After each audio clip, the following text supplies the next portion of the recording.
So if my has paid me 80,000 and I want to charge 80,000 again, that's okay. If I want to create a package that's now 20,000, would that be a crime?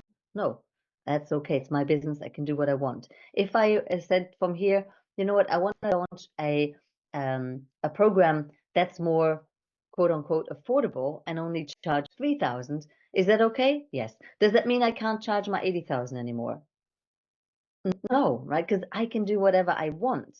But the question is, how do I justify it in front of me? What is the game that I play inside my own mind?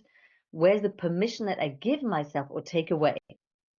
And that is very much based on how safe I feel in myself. If I feel like, oh my God, nobody's going to pay me for it, nobody's going to die, oh, I'm gonna starve to death because my prices are too high, then I start getting constricted and anxious, and I feel unsafe. And that's the point I'm making. When we're feeling unsafe, we get into very strange feelings, then doubts, and then behaviors. And then we create these very interesting spirals of either coping mechanisms or avoidance strategies or all sorts of stuff. And then we buy 10 online courses of people that promise us to solve the problem, and they don't. And we keep going. And it gets all really weird. Versus deep breath, finding that safety.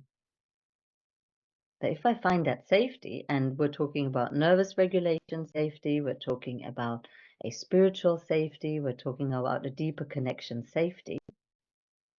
When I feel that safety and I can connect that to who I am and what I'm doing,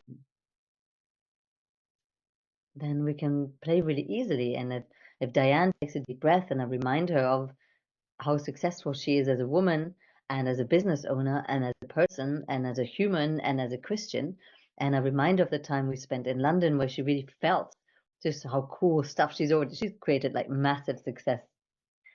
And then she decided, I want to do something different now. I want to go high level because that's who I am now. She could go out of this call and set up a program and just go, this is what it is. Just like that. Any time of the day. So the key is the safety.